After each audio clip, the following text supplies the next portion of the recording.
Muy buenos días. Vienen dormidos todavía. Buenos días. Ay, se empiezan a despertar. Mi nombre es Fernanda de Cornejo, mucho gusto. Estamos aquí en Amistad, este es Grupo Amistad. Me gustaría saber si alguien viene por primera vez, haciendo levantar su mano. Bueno, ahorita no hay otro invitado especial, pero nosotros casi todos los domingos tenemos dos invitados especiales. El primero es Jesús, el primero es Dios. Y pues bienvenido aquí a este lugar, y pues como nadie viene por primera vez aquí, ese sería el segundo invitado, pero ahorita somos todos de casa y me da mucho gusto ver a los que están aquí, volver a ver caritas que no había visto, así es que me da mucho gusto verlos. ¿Hay anuncios electrónicos? Vamos a pasar a los anuncios electrónicos.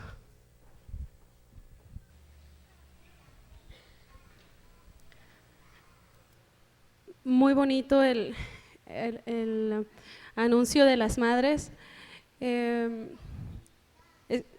gustó mucho, la verdad. Y hablando de mamás y de mujeres, levante la mano aquí todas las mujeres que vinieron. Por favor, levanten la mano. Y las que no la levantan no son mujeres.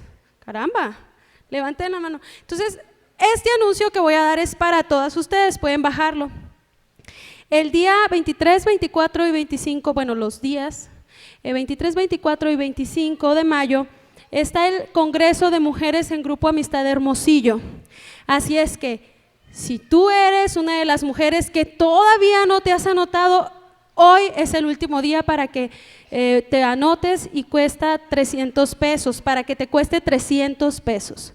Hoy es el último día y a partir de mañana va a costar 350 pesos. Así es que si te animas, que yo te lo recomiendo mucho, yo ya he ido a muchos congresos de mujeres y creo que cada uno tiene algo diferente. De cada congreso he aprendido cosas nuevas, ninguno es igual, no todas las mujeres tampoco somos iguales, así es que la palabra que nos den nos va a llegar a cada uno de los corazones y vamos a venir. Es un tiempo de un break para nosotros, es un descanso para las mujeres. Convivimos con nuestras amigas, con la gente de la congregación, a veces nos vemos y nos saludamos con gusto, pero no nos conocemos. Y en el Congreso de Mujeres nos hacemos amigas verdaderamente, las que han ido pueden decirlo, nos conocemos mucho mejor y venimos con algo nuevo, algo refrescante para nuestra vida y con cosas nuevas que aplicar a nuestra vida. Así es que anímense a ir al Congreso de Mujeres, no falten, por favor, va a ser vital para ustedes. Entonces, las que quieran ir y que quieran pagar 300 pesos, hoy es el último día para pagarlo. A partir de mañana cuesta 350 pesos, igual y lo pueden pagar allá en el Congreso. Así es que anímense.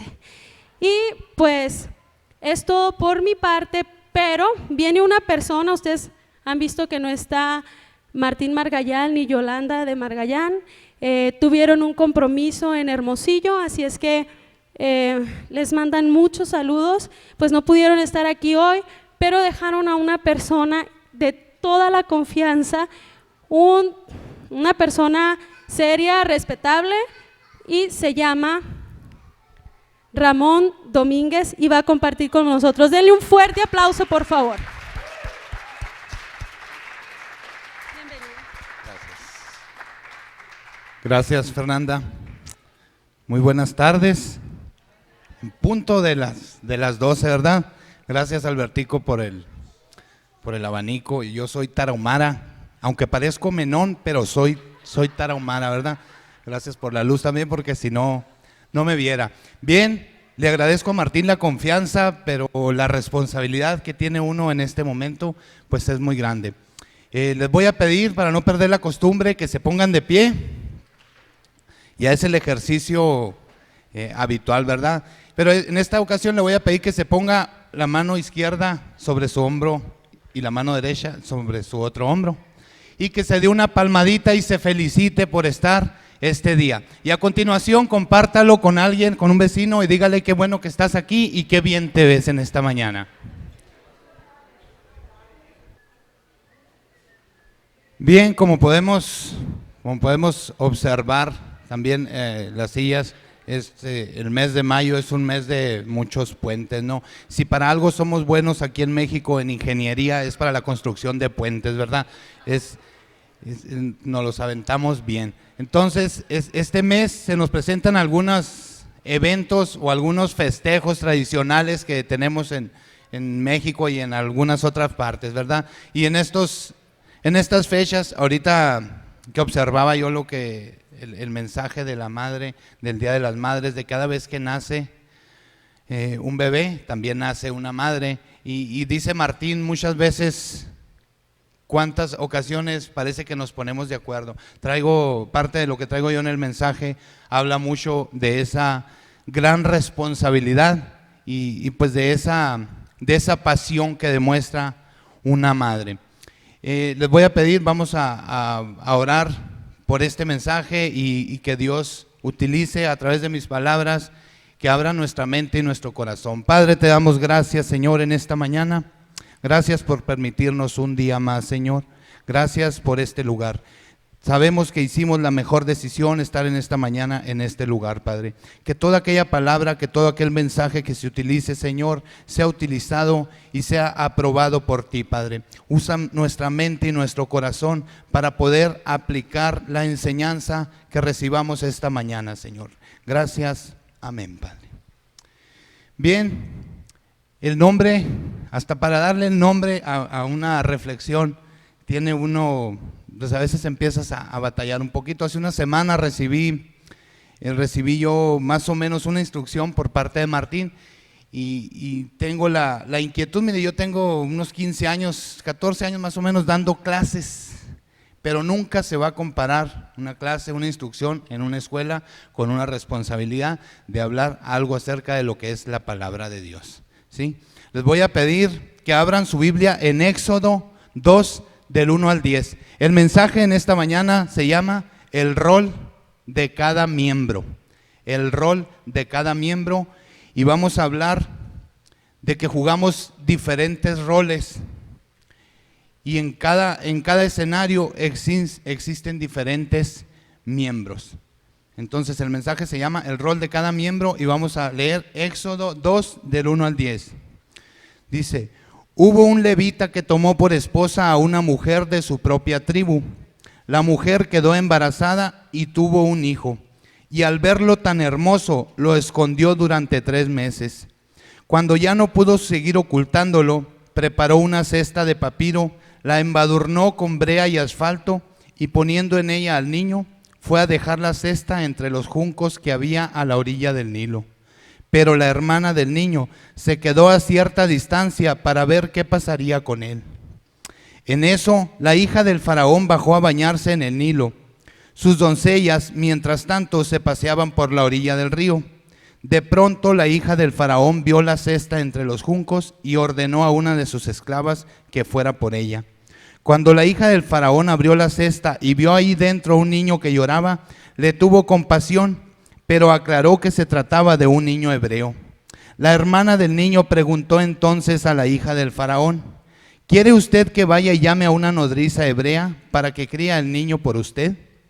Ve a llamarla, contestó. La muchacha fue y trajo a la madre del niño, y la hija del faraón le dijo: llévate a este niño y críamelo. Yo te pagaré por hacerlo. Fue así como la madre del niño se lo llevó y lo crió. Ya crecido el niño, se lo llevó a la hija del faraón y ella lo adoptó como hijo suyo. Además, le puso por nombre Moisés, pues dijo: yo lo saqué del río. Imaginémonos este escenario, lo he escuchado varias veces como mensaje. El día que nos lo trajo Rubén Martínez de Cananea nos lo planteaba de otra forma, y ese día a mí me cayó el 20 de qué rol juega cada miembro en diferentes escenarios. Ahorita estábamos hablando del Día de las Madres. Imagínense la posición de la mamá de Moisés, que era Jocabed. la posición en ese escenario.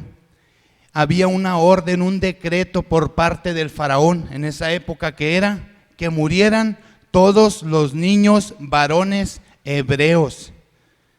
Por lo tanto, Moisés venía bajo ese decreto, estaba bajo ese decreto, todo el escenario que se nos plantea. Y yo había recibido muchos análisis de este texto o de este escenario, pero nunca lo había enfocado a una personita que se encuentra dentro de todo ese escenario. Y ella dice, pero la hermana del niño se quedó a cierta distancia para ver qué pasaría con él. Pocas veces había analizado yo lo que es la hermana de Moisés en ese escenario. Imaginémonos todo el escenario, desde que empieza la mamá a preparar una cesta. ¿Para qué estaba preparando la cesta? Para colocar a su hijo en el río Nilo. ¿Alguien de ustedes conoce más o menos la inmensidad del río Nilo? Es uno de los lugares, por eso el decreto del faraón fue enfocado a que todos los niños fueran echados al río. Era sumamente difícil que alguien pudiera salvarse después de estar en las aguas de ese río. Entonces, la mamá de Moisés prepara todo el escenario, o prepara igual todo el escenario para colocar a su hijo en la cesta y dejarlo en el río. Y hay una persona que sigue ese análisis de todo el suceso, se llama Miriam. De hecho, aquí ni siquiera viene el nombre de ella, se presenta nada más como la hermana de Moisés. 3 meses dice que duró, ¿verdad? 3 meses duró ocultándolo. Otra cosa interesante que leo, que dice: hubo un levita que tomó por esposa a una mujer, dice, de su propia tribu. La mujer quedó embarazada y tuvo un hijo, y al verlo tan hermoso, lo escondió, durante 3 meses. Al verlo tan hermoso, ¿sabe usted quién es el autor de Éxodo? Moisés. ¿Ven? Entonces Moisés estaba hablando, ¿verdad? Sí, de sí mismo, dice, al verlo tan hermoso. No sé si escribiera un libro de mi historia, no quiero pensar en Albertico escribiendo el libro de ¿verdad? Un hijo hermoso, no sé cómo lo hubiera mencionado, ¿verdad? Pero es otra anécdota que se me hizo, ¿no?, parte de, quién sabe, en algunos autores hablando así de sí mismos. Dice: pero la hermana del niño se quedó a cierta distancia para ver qué pasaría con él. Cuando yo estudié aquí, me puse a analizar qué edad tendría la hermana de Moisés, y ahí nos menciona que tiene 15 años. Imagínense una jovencita de 15 años en un escenario en el que ella sabe que su mamá está preparando a su hermanito de 3 meses, y todo ese tiempo se había encargado Miriam de cuidar a su hermanito. Y ve y analiza cómo su mamá va y coloca la cesta con el niño en el río, pero ella se mantiene a cierta distancia para ver qué pasaría con él. Hay muchas cosas que nosotros podemos pensar aquí. ¿Qué estaría pasando por la mente de Jocabed, la mamá de Moisés? Nosotros podemos decir, pues es que ella, ya Dios le había hablado, ya Dios le había puesto en su corazón que ella pusiera al niño, pero aún así el río es sumamente peligroso. El niño, 3 meses un niño en un río inmenso, en una cesta, ¿qué se podía esperar?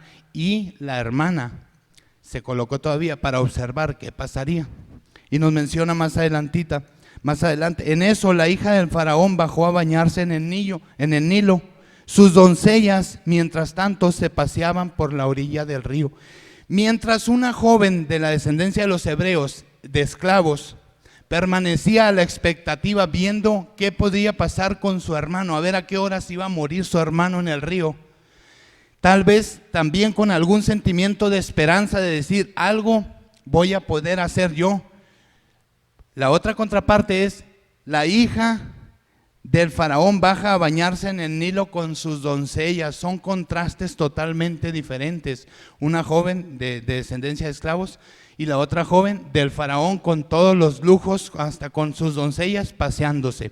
A la edad de 15 años es muy difícil que una joven, no quiero decir que no, sí existen muchas, que se dedican al cuidado de sus hermanitos, a la ayuda de la familia, a la relación con su mamá.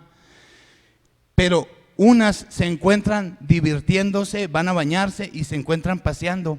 Y la otra, que es Miriam o María, se encuentra a la expectativa de qué va a pasar con su hermanito. Pero ella siempre ha estado con la esperanza y se ve aquí que con toda la prudencia del mundo esperando una oportunidad para actuar también. Dice más adelante: de pronto la hija del faraón ve la cesta entre los juncos y ordenó a una de sus esclavas que fuera por ella. Cuando la hija del faraón abre la cesta, ve un niño que llora. Le tuvo compasión, pero aún así aclaró: se trata de un hebreo. Hasta aquí, ¿qué pensaba Miriam, todavía la hermanita de Moisés? Si es la hija del faraón y el faraón ordenó un decreto en el que mataran a todos los hebreos, pues todavía hasta aquí Miriam debe haber estado pensando: pues es hija de un asesino. O sea, ¿qué espero yo que piense ella? Hasta ahí todavía está la expectativa. Y más adelantito nos menciona ahí: la hermana del niño pregunta entonces a la hija del faraón. Ahí actuó Miriam inmediatamente y tomó la iniciativa, ¿sí? Porque todavía la hija del faraón dijo: pero es hebreo.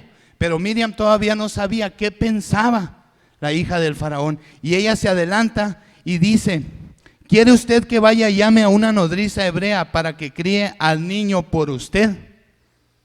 Ahí actuó, ahí entró ella, ¿no? En el escenario. Ahí ya entró un poquito más de protagonista y le dice: ve. La muchacha fue y trajo a la madre del niño. Ahí ya empezamos a pensar nosotros que la mamá, Jocabed y Miriam, sí habían platicado, a lo mejor habían planeado una estrategia. Ellos tenían, dentro de todo el escenario que se plantea, existe una posibilidad, y cuando Dios te la demuestra es cuando nosotros debemos actuar o debemos entrar. Nos dice más adelante: llévate a este niño y críamelo, yo te pagaré por hacerlo. Y ya conocemos nosotros un poco más lo que es la historia, pero nunca me había imaginado yo, o nunca había puesto a pensar lo que Miriam había pasado en todo ese momento. ¿Cuáles serían sus luchas internas? ¿Qué sería lo que ella estaba pensando? Cuando ella ve la oportunidad, entra y dice, y ella toma la iniciativa. Entonces como que dice: ahora sí, ve y trae una nodriza, pues ya sé cuál voy a traer, ¿no? Ya sé qué es lo que sigue, y ya sé que hasta donde Dios nos apoya o hasta donde Dios nos muestra, nosotros debemos de estar conscientes. Los voy a mandar a otro escenario igual o muy parecido. Éxodo 15, 19. Éxodo 15, 19.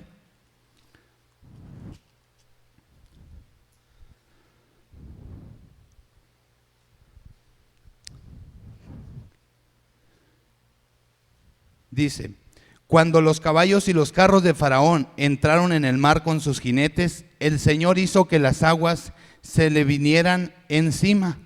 Los israelitas, sin embargo, cruzaron el mar sobre la tierra seca.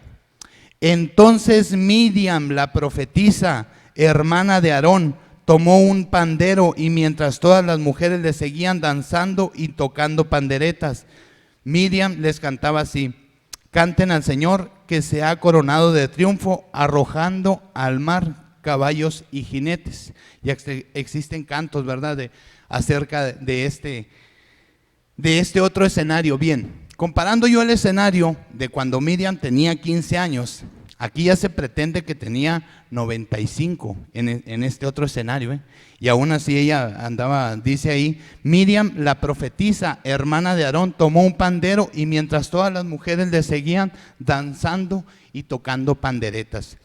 Es difícil a los 95 años, a lo mejor imaginarme yo a una persona tomando esa iniciativa. Bien, yo había leído también pero nunca me había imaginado o nunca lo había comparado a Miriam viendo a su hermanito Moisés en la cesta. Ahora Miriam, viendo cómo Dios cerraba el mar y se llevaba a sus enemigos, volvía yo a pensar, dije, ¿cómo Miriam, si dice Dios salvó a mi hermano en aquella ocasión? Si ella era profetisa, tal vez desde los 15 años ella ya hubiera tenido algunos mensajes por parte de Dios, ¿cómo ella obedeció desde los 15 años? Entonces, no creo que ahora a los 95 no supiera ella o no tuviera confianza en Dios, pero cómo hay diferentes escenarios. En uno el protagonista era Moisés, en el primer escenario el protagonista era Moisés. En este otro, ella toma la iniciativa y ella es la protagonista, pero ahora con pasión y con júbilo empieza a adorar a Dios y toma la iniciativa y las demás mujeres la siguen. ¿Cuántas veces nosotros en el primer escenario se nos plantea que ella con prudencia se mantuvo a distancia? ¿Cuántas veces tenemos nosotros que ser muy cautelosos en la forma en que debemos de actuar? Y cuando nos toca actuar, a veces, imagínense cuando le dije la hija del faraón, ve. ¿Cuántas veces a nosotros nos dice alguien, ve? ¿Y cuántas veces no obedecemos? O sea, cuando se dice, no, ve, pues que vaya él. O en la familia se da mucho, ¿no? Ve. ¿Y por qué no?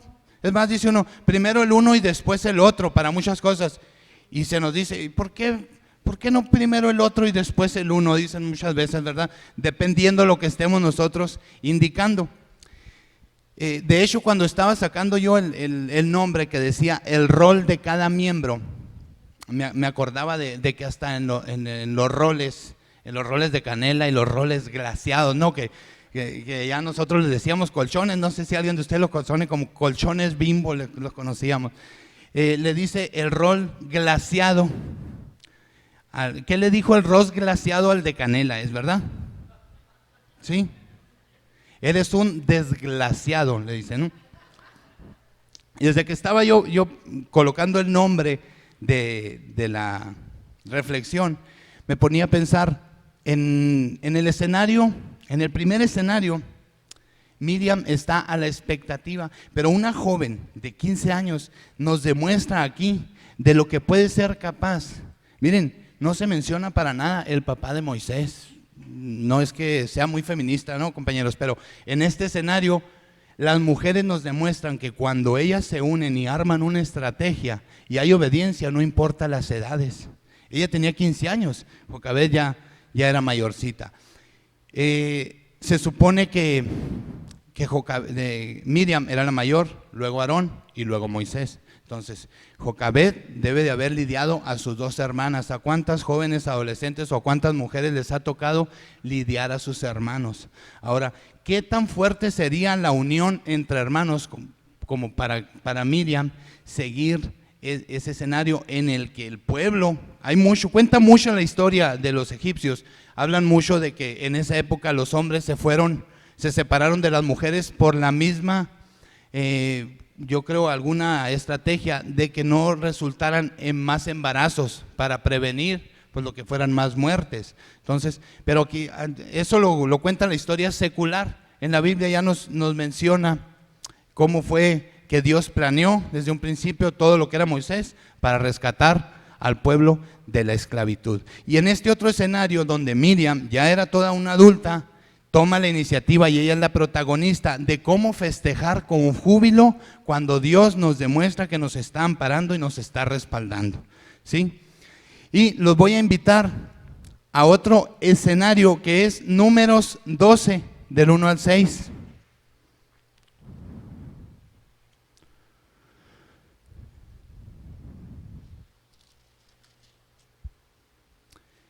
Dice: Moisés había tomado por esposa a una egipcia, así que Miriam y Aarón empezaron a murmurar contra él por causa de ella.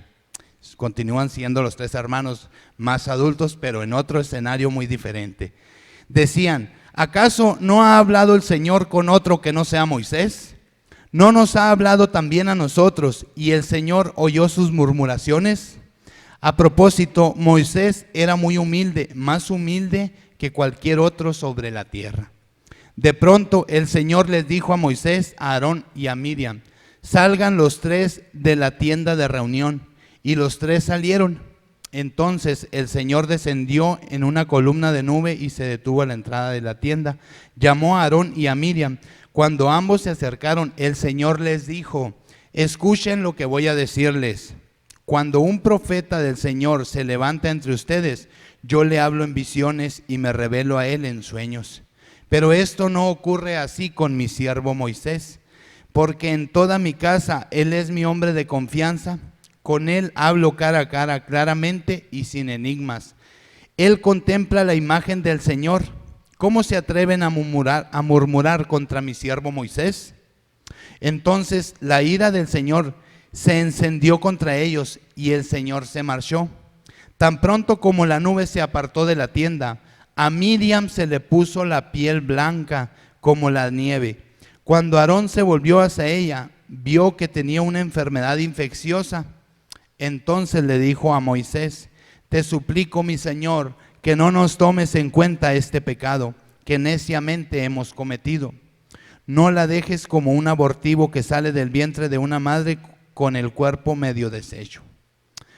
Moisés le rogó al Señor: oh Dios, te ruego que la sanes.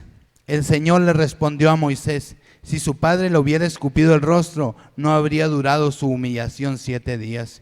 Que se le confine 7 días fuera del campamento y después de eso será readmitida. Así que Miriam quedó confinada 7 días fuera del campamento. El pueblo no se puso en marcha hasta que ella se reintegró. Después de esto, el pueblo partió de Hazerot y acampó en el desierto de Parán.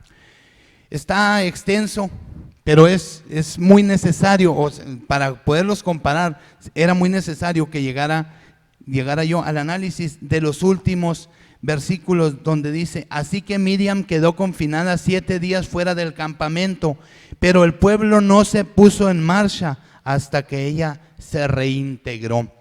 En los 3 escenarios, en el primero Miriam no era la protagonista. En el segundo, ella tomó el protagonismo, pero porque ella estaba alabando y glorificando a Dios. Sin embargo, nosotros, conforme más avanzamos muchas veces dentro de los caminos de Dios y en los conocimientos de Dios, vamos adquiriendo a veces cierta confianza, pero a veces algo de necedad. ¿Qué tan grande sería el amor de hermanos entre Miriam, Moisés y Aarón? Sin embargo, imagínense a los 90, aquí ya se pretende que ella tenía 130 años cuando ella toma esa decisión de decir: oye, ¿a poco nada más a través de Moisés ha hablado Dios? ¿Qué sería el sentir de ella? Se supone que Moisés, o que ella tuvo celos porque se casó con una persona que no era hebrea. Moisés se casa con alguien que no era. Entonces Miriam, en su celo de hermana mayor, empieza a cometer, como dijo ahorita en la mañana Fernanda, burradas. Empezamos a hacer nosotros algunas decisiones bajo nuestros propios sentimientos. Y aquí Miriam, después de 130 años sirviendo a Dios, unos 100 digamos, viene y empieza con una necedad. ¿Por qué Dios habla nada más a través de Moisés? Empieza a tener un celo de hermana. ¿Hasta dónde llegó esa mala decisión? Yo les planteo 3 escenarios. El primero, tenía 15 años, Miriam, y con todo el fervor, ella hace y enfrenta todo el escenario, que no era nada fácil. Nosotros lo podemos ver como historia, una arca. Es más, ahí menciona que Jocabed calafateó el arca. Imagínense un canasto. ¿Qué es calafatear? Ahorita ya le llamamos impermeabilizar, ¿no? En aquella época se utilizaban otras cosas que, aunque déjenme decirles que los egipcios hasta la fecha utilizaron las mejores pinturas, la pintura para pintar, que no se han podido igualar.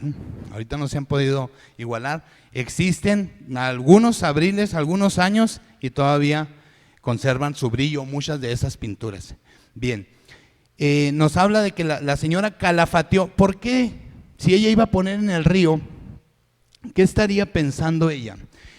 Yo analizaba, ¿a poco estaría ya Jocabed pensando que el arca iba a durar cuánto tiempo en el agua? Si la impermeabilizó, quiere decir que ella no estaba completamente segura que la hija del faraón la fuera a ver la canasta. Cómo Dios pone muchas cosas. Dice que Moisés lloraba.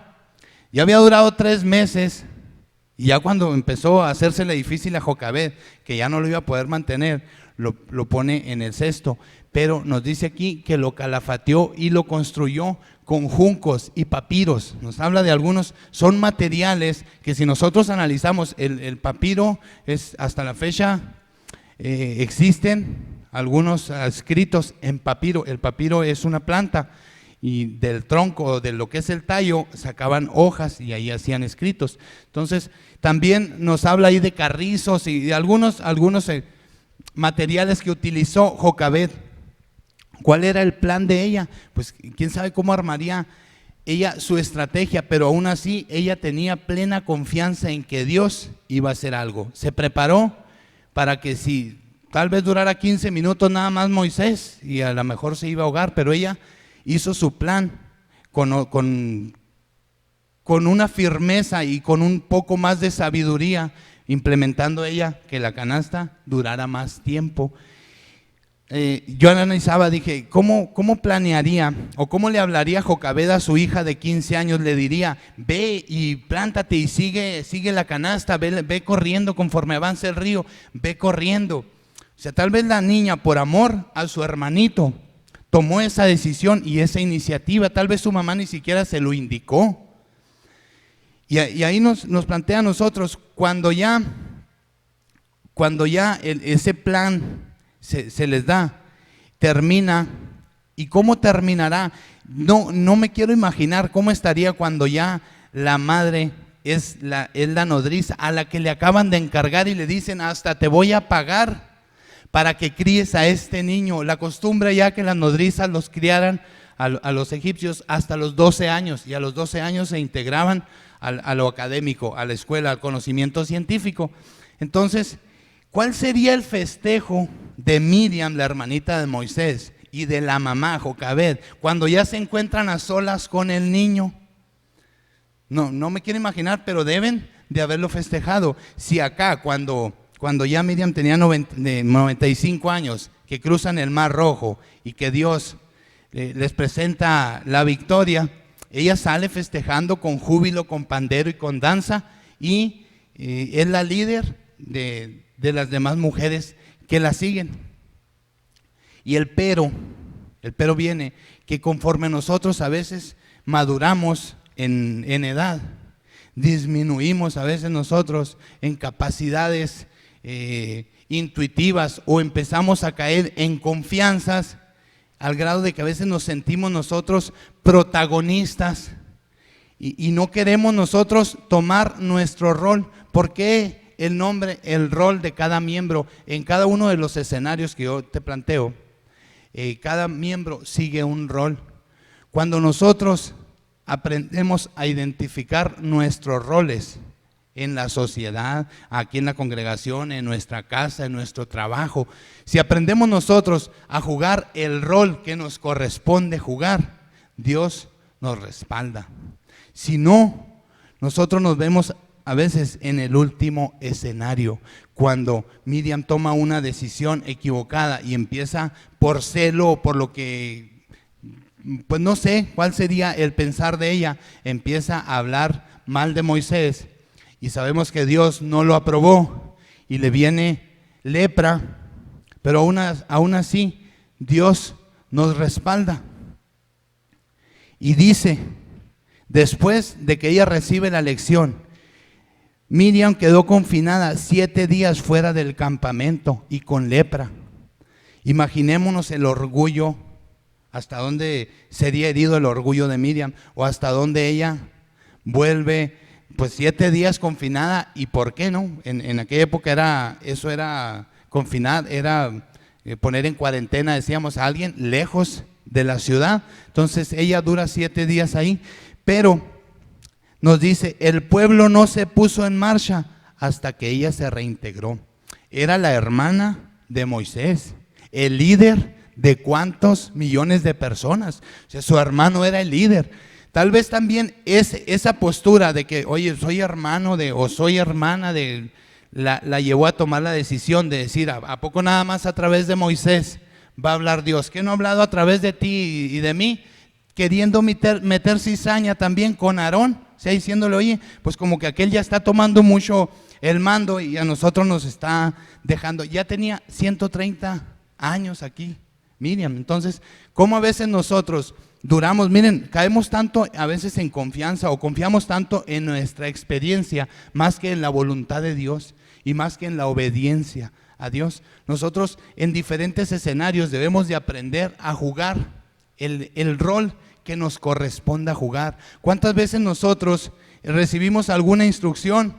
Y más en estos lugares como aquí en la congregación, que se nos da alguna instrucción, sabemos nosotros que hay muchas formas en las que a veces yo no sé por qué me piden eso. Digo, aquí en la congregación se te pide alguna actividad y a veces nosotros no comprendemos, pero siempre hay un líder que sí lo entiende, que sí lo comprende y que él sabrá la forma en cómo va a obtener de nosotros lo que Dios tiene preparado para nosotros. Entonces no aprendemos o no nos dejamos guiar. Nosotros no nos dejamos guiar muchas ocasiones y caemos en la confianza en nosotros mismos y caemos en soberbia, caemos en algunos adjetivos pues no agradables, ¿verdad? Y nosotros conforme avanzamos en edad caemos en eso y hasta decimos, no me gusta mencionar la palabra diablo,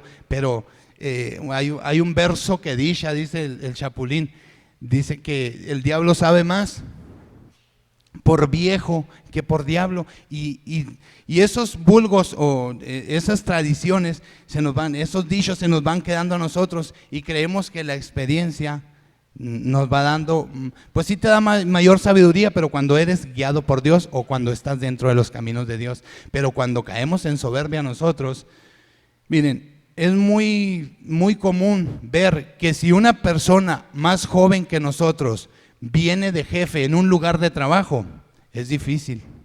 Es muy difícil cuando un joven tiene que guiar a personas adultas. Es muy difícil cuando nosotros en el hogar no tomamos el rol de papá, el rol de mamá, el rol de hijo. En la escuela el rol de alumno, el rol de maestro, el rol administrativo. Nosotros siempre vamos cayendo en escenarios conformistas y nosotros queremos que los demás hagan lo que nos corresponda hacer. Lo que sí es que siempre estamos exigiendo que los resultados sean favorables hacia nosotros. Bien, después de analizar estos tres escenarios, me gustaría que observáramos unas llaves, ya también la costumbre de ser llaves, y pues como nos dicen, ¿para qué son las llaves? Siempre las llaves son para abrir algo, ¿verdad? Entonces, espero que esta reflexión y estas llaves nos ayuden a nosotros.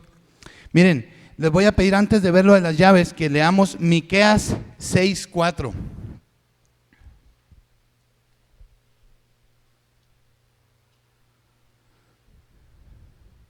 ¿Sí? Dice: yo fui quien te sacó de Egipto, quien te libró de esa tierra de esclavitud. Yo envié a Moisés, a Aarón y a Miriam. Después de que sucedió todo lo que sucedió, de que les planteo los tres escenarios, Dios respalda a los tres. Dios nos da lecciones, pero nunca nos deja abajo en el vulgo también. Nosotros, hay ocasiones en las que todavía no sabemos por qué Dios nos pone esto otro, nos pone algunas situaciones en las que nosotros maduramos y aprendemos cuando queremos. Pero aquí Dios nos está demostrando que aunque Miriam sufrió de lepra y duró 7 días confinada, después la pone como ejemplo y dice: yo fui quien te sacó de Egipto, quien te libró de esta tierra de esclavitud. Yo envié a Moisés, a Aarón y a Miriam. Ahí nos está mencionando a los tres. Bien, entonces está hasta plasmado en la historia y por parte de Dios que Miriam sigue siendo recordada como líder. Entonces pasamos por muchas situaciones en las que nosotros a veces, imagínense con una lepra, o cuando obtenemos, cuando somos rebeldes nosotros y tenemos diferentes resultados, no son los que queríamos, tomamos actitudes muy negativas en muchas ocasiones y nos llevamos junto con nuestras decisiones, pues primeramente a la familia, después a la sociedad, y involucramos muchas situaciones. Entonces aquí yo quería plasmar que al fin de cuentas siguen siendo recordados Moisés, Aarón y Miriam también, los tres. Bien, como primer llave dentro de esta reflexión en el rol de cada miembro, me gustaría que nosotros utilizáramos el ingenio. Utiliza el ingenio, es la primera llave. Utiliza el ingenio.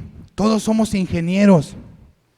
Aunque unos con título, ¿por qué? Porque lo dice una institución, pero en cuestión de ingeniería, miren, los niños empiezan a llorar desde muy pequeños, y cuando ellos aprenden que llorando la mamá o el papá o alguien los atiende, empieza el ingenio. Entonces desde ahí empezamos nosotros a actuar. Y imagínense qué tanto sabría Jocabed, la mamá de Moisés, de el peso del niño, la canasta del niño, el análisis para colocar el niño en lo caudaloso del río, por qué se iba a voltear, hasta dónde no se iba a voltear, pero utilizó el ingenio para crear esa canasta y que esa canasta lograra lo que tenía que lograr, llegar o llevar a la carga que iba a llevar a un lugar más seguro. Hay algunas iglesias, me encontré ahí, que mencionan que es como la segunda arca. El arca de Noé y la canasta de Moisés es mencionada como la segunda arca, porque Dios a través de un canasto salvó al pueblo de Israel de la esclavitud. Hay muchas cosas que nosotros, o ¿por qué somos flojos? Muchas veces somos flojos para utilizar el ingenio. ¿Por qué no utilizamos el ingenio? Porque cuesta. Mire, hay personas, ahorita no está Mario, hay personas muy ingeniosas y que para muchas cosas siempre tienen una respuesta, ya sea en la cocina, ya sea en el trabajo, ya sea se da mucho en la construcción, en la mecánica, en la soldadura, en muchas actividades u oficios se da el ingenio. Pero ¿por qué no lo aceptamos nosotros? Porque cuesta. El ingenio es echar a andar un poquito nuestro cerebro y empezar a catotearla, decimos en vulgo, ¿verdad? Pero no, eso cuesta. Es que eso es un trabajo. El trabajo mental es un poquito más pesado que el trabajo físico. Mire, mucha gente dicen que estudiar es muy difícil, pero no estudiar es más difícil. Me refiero al estudio académico en la escuela o en la institución, y a veces nos damos cuenta ya hasta muy adultos nosotros, y si hijo le hubiera hecho. Entonces tratemos nosotros de impulsar para que nuestros hijos y jóvenes sean ingeniosos, que pues, tratar de desarrollar el ingenio. Y a veces nosotros eso también cuesta, y todavía somos adultos y nos sigue costando. Entonces utiliza el ingenio, así como aquí nos demuestra que Jocabed utilizó el ingenio guiada por Dios. Nosotros debemos de utilizar el ingenio.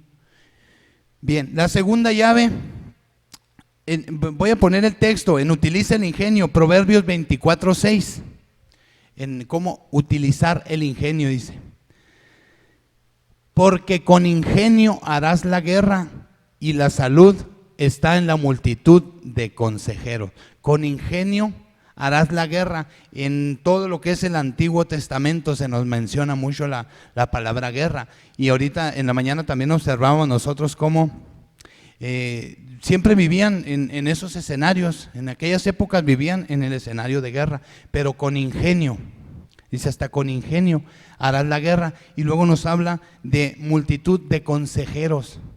Miren, cuando nosotros hay que ser ingeniosos, pero hay que aceptar consejos, y muchas veces también nos cuesta mucho trabajo el aceptar consejos. Cuando vayan a hacer, es más, las recetas heredadas de abuelita a madre, a hija, a nieta, ¿verdad? ¿Cuántas veces se siguen por tradición y no por ingenio? ¿Por qué?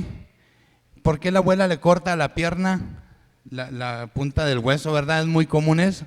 ¿Y por qué? Y porque pues que mi mamá sí hace la receta y mi abuelita así la hacía hasta que se van con la abuelita. ¿Y por qué le cortan la punta de la pierna a la pierna del puerco? Hasta que llegan a la abuelita y dicen, pues que en la olla que yo tenía hace 50 años no cabía la pierna entera y le tenía que mochar, ¿no?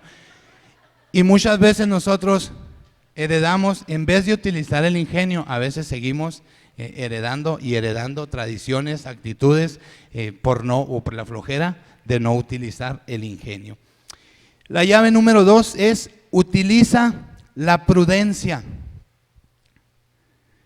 Miren, Miriam utilizó la prudencia. En el primer escenario, cuando estaba su hermanito, utilizó la prudencia hasta donde Dios le dijo, ahora sí actúa. Ella se mantuvo al margen. Imagínense, todo el escenario, ese escenario, a veces nosotros somos tan imprudentes en muchas cosas. Yo me pongo a comparar el río Nilo con el río social en el que vivimos ahora, o sea, el caudal de nuestra sociedad. A veces colocamos a nuestros hijos en el río y no podemos, por prudencia, nosotros no podemos hacer cosas que alguien tiene que hacer, y nosotros queremos, digamos, sacar a un hijo de las drogas, sacar a alguien de prostitución, sacar algo de ese tipo de ríos. Es más, hay actitudes o hay todavía comportamientos nuestros que son parte de ese río caudaloso, y nosotros a veces queremos hacer la tarea del Espíritu Santo. O sea, nosotros queremos tocar a esa persona y que sane esa persona y ponerle a Dios y pegarle con la Biblia y que aprenda. Y dice, no, es alguien más el que va a ser. Necesitamos ser muy prudentes nosotros, de cuando alguien esté en el río también, que nosotros dejemos que alguien más. Miren, ¿dónde se iba a imaginar Jocabed, la mamá de Moisés, que la hija del faraón era la que iba a salvar a su hijo? No sé si Dios ya le habría hablado en visiones o ya le había puesto, pero si ella impermeabilizó la canasta, era con la intención de que tal vez la canasta iba a durar mucho tiempo en el río. ¿Cómo Dios utiliza las instalaciones del faraón, el dinero del faraón, y utiliza todo para salvar al pueblo de Israel de la esclavitud? Entonces, nosotros a veces por imprudencia, pues alargamos los planes de Dios. Muchas ocasiones no somos prudentes. Entonces hay que ser prudentes dentro del rol que estemos jugando, como padres, como hijos, como hermanos, como amigos, como parte de esta sociedad de amistad cristiana. Se me viene a la mente cuando el papá está con el niño, un niño de 2 años, y el niño le pide una bomba, un globo. Entonces el papá pues va y agarra el globo, y el niño le dice que algo para pintar. Entonces el señor le presta un lápiz, pero cuando le va a dar el lápiz se da cuenta que el lápiz está muy puntiagudo. Entonces el señor prudentemente o con su sabiduría dice, pues mejor le doy un marcadorcito de estos, y le da un marcador y lo sienta.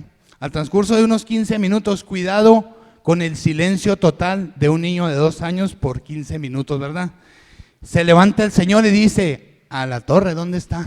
Y va y ve a su hijo haciendo algunos grafitis en una pared blanca, y le grita a la mamá, y viene la mamá corriendo y mira ese mismo escenario y dice, ¿quién le dio el marcador al niño?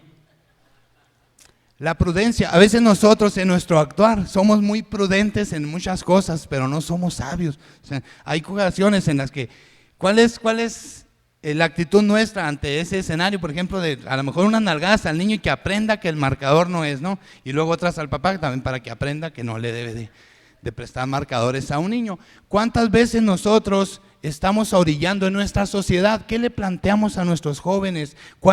¿Qué les ofrecemos a la juventud ahorita? Entonces, también nosotros, dentro de nuestra prudencia, en el rol que juguemos, ya sea en la sociedad, también debemos de tener prudencia, ¿sí? Y hay algo, llave número 3, utiliza la sabiduría. Proverbios 1, 5, 7.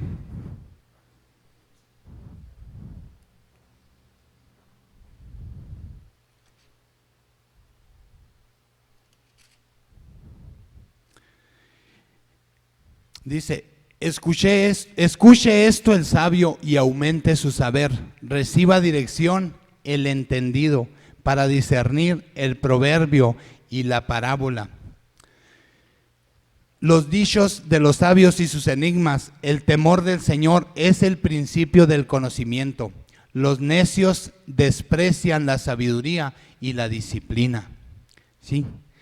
Nosotros, miren, vemos ahí en Miriam, a los 15 años tenía cierta sabiduría, a los 95 tenía otra, y a los 130 debe de haber tenido otra. Pero ¿cuántas veces no utilizamos la sabiduría? Existe sabiduría, pero no la utilizamos. Sabemos, quienes estemos casados o quienes estén casadas, o sea, en son de sabiduría sabemos que el matrimonio es de dos, ¿verdad? Y a veces por prudencia, me existe la sabiduría de que no debo de observar a otra mujer, y a veces la imprudencia o muchos otros factores vienen e incluyen. Entonces, y no me voy a plantear en muchos. Los jóvenes, a lo mejor los que se van a estudiar fuera, saben qué es lo que tienen que hacer, pero a veces no utilizan esa sabiduría, desperdician el tiempo. Entonces, debemos de utilizar la sabiduría que tenemos. A veces nada más la guardamos. Ya estoy igual que Martín, ya me sonó el tiempo, y qué bueno, porque sí se pasa lo que en el escenario que voy a plantear, o en la llave número 4. Es la llave número 4, vivir apasionados. Vive apasionado. Mire, nosotros en muchas, no sé si a alguien le gusta el deporte, pero alguien miró, sorry Albertico, pero perdió el Cruz Azul, también le iba al Cruz Azul, pero no sé si alguien miró cómo festejó el Matosas, el director técnico de León. O sea, cómo se apasiona uno, y a veces me tocó en el deporte, me tocó ese apasionamiento, pero ¿por qué no nos toca ese apasionamiento aquí? Ahorita que observaba a Alejandro y al grupo de alabanza, y me ha tocado con Rubén, y me toca ver ese apasionamiento. Nosotros hay ocasiones en las que somos apasionados en el sentido de que debemos de estar entusiasmados por algo, ¿no? El otro tipo de apasionamiento, yo creo que sí, parece somos más fáciles de convencer, ¿verdad? Aunque muchas veces actuamos también como matapasiones, y también a veces jugamos ese otro rol. Pero en cuestión de entusiasmo, ¿qué es lo que nos levanta a nosotros? ¿Qué es lo que nos levanta? La alarma. Hay que tener cuidado cuando es la alarma la que nos levanta. Miren, es muy fácil. Díganle a un niño que van a salir de día de campo o que van a salir de viaje mañana, a ver si duerme. Es más, nosotros mismos, cuando tenemos algo, o sea, mejor vete en la noche, hombre, si de todas maneras no vas a dormir, ve avanzando o prepara. Pero ese entusiasmo, ¿por qué nosotros no lo tenemos ahorita en este momento o más tarde a la hora de acostarnos entusiasmados porque mañana vamos a trabajar, aunque mañana es día libre, ¿no? Pero comúnmente vivimos esperando los viernes, sí, y muchos su hora favorita son las 4 o 5 de la tarde, que es la hora de salida de los trabajos. Entonces, ¿por qué ese entusiasmo no lo transformamos a diario y decir, ¿sabes qué? Yo mañana voy a hacer esto. No actuamos nosotros en el plan de vida y carrera, no hacemos nosotros nuestra planeación de vida, ¿sí? Y a veces por eso no vivimos entusiasmados, porque no sabemos qué es lo que vamos a obtener. Mira, cuando en la vida nosotros no sabemos a dónde vamos, pues ya llegamos, ¿sí? O sea, a veces, pues ¿qué vas a hacer? Pues quién sabe, pues ya, entonces ya cumplí y ya vivimos. Hay personas que dicen que lo único que nos falta es darnos cuenta de que ya nos morimos, ¿no? Porque hay muchos que ya se murieron hace. Entonces ahí andamos parados nada más. Entonces nosotros debemos de actuar y debemos de empezar a echarle entusiasmo, júbilo, pasión a lo que hagamos. Miren, hace unos días se alteró el orden aquí en Agua Prieta por un problemita ahí con un compañero de la prensa en la aduana, ¿verdad? Entonces se genera un apasionamiento, pero hay que tener cuidado cuando los apasionamientos no son positivos. También a veces nos puede ganar lo negativo en la pasión, ¿sí? Entonces, llave número 1, utiliza el ingenio. Llave número 2, utiliza la prudencia. Número 3, utiliza la sabiduría. Y la llave número 4, hay que vivir apasionados. Necesitamos que nos apasione algo y no nada más alguna actividad, porque a muchos nos apasionan actividades diferentes. Hay a quienes los caballos, a quienes las motos, a otros las bicicletas, a la pintura, a la música. O sea, hay diferentes pasiones, pero que nos apasione Dios. Eso sí nos debe de apasionar a todos, ¿sí? Y nosotros no comprendemos el suceso de hace 2014 años, No lo comprendemos todavía y no sabemos cómo es que Cristo murió y resucitó y ya. Y no nos apasiona eso. O sea, vivimos a veces no lo discernimos y nada más nos mencionan como historia. Debemos de aprender a apasionarnos por ese suceso y a saber que lo que Cristo hizo fue algo real y debemos de empezar a acariciarlo nosotros hasta que lo comprendamos. Dios nos lo va diciendo poco a poco y cuando lo discernimos y lo comprendemos nos empieza a apasionar. Bien, pues ese es, dijo Martín, ya terminé, ese es el mensaje, el rol que jugamos nosotros en nuestra sociedad. Son diferentes roles, salimos de aquí y seguimos con otro rol, pero cuando estamos en manos de Dios, lo vamos a jugar bien y nos vamos, porque a veces ya llegó el consejero a casa, dice mamá, ¿verdad? A veces venimos de dar algún mensaje o y salimos de aquí y vuelve toda la normalidad. Decimos, no, sigamos apasionados y sigamos con esas miras de mejorar. Yo les digo, no nací en Agua Prieta, pero ya soy de Agua Prieta, tengo 35 años que Agua Prieta me da de comer, que vivo aquí y que ya siento amor por Agua Prieta. Entonces sí me apasiona la verdad a mí hacer algo por Agua Prieta. Y debe uno de hacerlo, si lo hacemos en los caminos de Dios, pues que mucho mejor. Bien, les voy a pedir ponernos de pie para hacer una oración y con esto doy por terminado mi participación el día de hoy. Señor, te damos gracias, Padre, en esta tarde. Gracias por este mensaje, por estas palabras, Señor. Señor, te pido que abras mi mente y mi corazón para comprender que Cristo es mi Salvador, Señor. Entrego mi vida y mi corazón a ti, Señor, que tú eres el único Salvador y Señor en mi vida, Padre. Ayúdame a comprender ese suceso, Señor, en el que Cristo murió y resucitó por mí, Padre.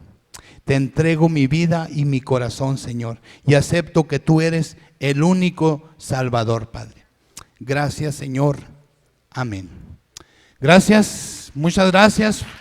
Que tengan una excelente tarde. Adelante, Albertico.